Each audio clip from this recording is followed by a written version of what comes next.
5th Karakoram squadron है ये, जो एक्यूरल A350s की सोटीज कर रहे हैं सर्च एंड रेस्क्यू की। और ये एक और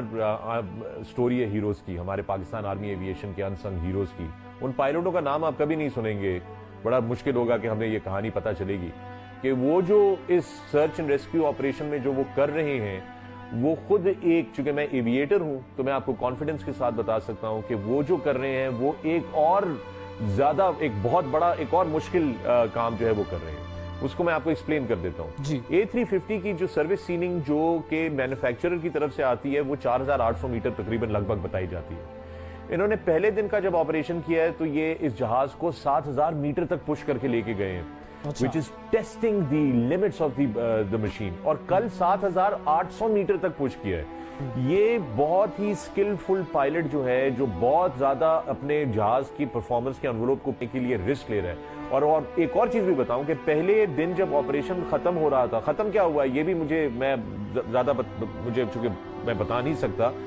तो ये वापस नहीं आ रहे थे पायलट्स, इनको जबरदस्ती वापस किया गया है कि जो मौसम खराब हो रहा है, सूरज जा रहा है, अब you have to come back. और फिर दूसरे दिन का जो है कुछ स्टोरी 5th काराकोरम स्क्वाड्रन की ये है कि वो सूरज निकलने से पहले सारे क्रू जो थे वो हेलीकॉप्टर्स के इर्द गिर्द आगे खड़े हो गए थे कि जो ही सूरज की पहली किरण आएगी और जो ही वेदर की क्लियरेंस मिलेगी कि हम फौरन वापस पहुंचे, क्योंकि ये वो स्पिरिट है पाकिस्तान आर्मी के, हमारे सोल्जर्स की, कि they leave no man behind, you know. ये वो तो कभी नहीं मानेंगे, आपने जैसे कहा, जब तक के जो ऑफिशियली मैं आपको बता देता हूँ, ऐसी सूरत हाल में होता है कि जब तक के ऑफिशियली वर्ड जो है, एक तो वो सर्च एंड रेस्क्यू जारी रहती है, फिर वो search and rescue call off हो जाती है कि जी it is now not a search and rescue operation, it is now a search operation for the missing, you know, for the dead bodies. लेकिन मैं आपको बताऊं, साजिद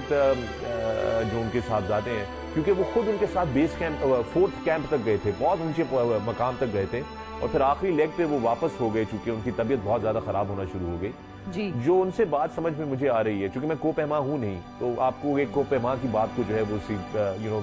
लेना पड़ेगा। ज्यादा वैलिड बात है। He personally believes that now the weather जो है वो इस तरह करके, याद रहे कि ये विंटर्स की क्लाइम है, ये समर्स की क्लाइम नहीं है, जनरली ये समर्स में किया जाता है, तो ये विंटर क्लाइम। कौम की अजमत जो है ना, कौम को अजीम बनाना जो होता है ना, वो सियासतदानों का बैनर उठा के उनके हक में नारे लगाने से नहीं होता। कौम की अजमत जो बनती है वो बनती है जब कौम के अंदर मौजूद जो शहरी हैं वो कोई एक्स्ट्राऑर्डिनरी फीट करते हैं। जब ये अली सात पारा को क्या चीज देके गई है उस चौके में, देखा जब पाकिस्तान का झंडा लहराऊंगा दुनिया देखेगी। और एक और चीज बताता चलूं, क्योंकि हम लोग क्रिकेट और इस दुनिया से बाहर ही नहीं निकलते बदकिस्मती से, ये पाकिस्तान में और भी बहुत सारे स्पोर्ट्स हैं, और एडवेंचर स्पोर्ट्स के अंदर आपको ये बताता चलूं कि मोहम्मद अली सतपारा और ये सतपारा फैमिली और इस गांव के रहने वाले लोग, मुकामी लोग, ये माउंटेनियरिंग और क्लाइंबिंग वर्ल्ड के अंदर ये लेजेंड्स, ये दे आर माउंटेन्स देमसेल्व्स। और मैं आपको बताऊं, ये हुआ कुछ इस तरीके से सिलसिला, चुके आज अभी जब मेरे उनके बेटे से बात हुई है तो उन्होंने भी ये कंफर्म किया, और जो मुझे शक था, क्योंकि आपको पता है कि ये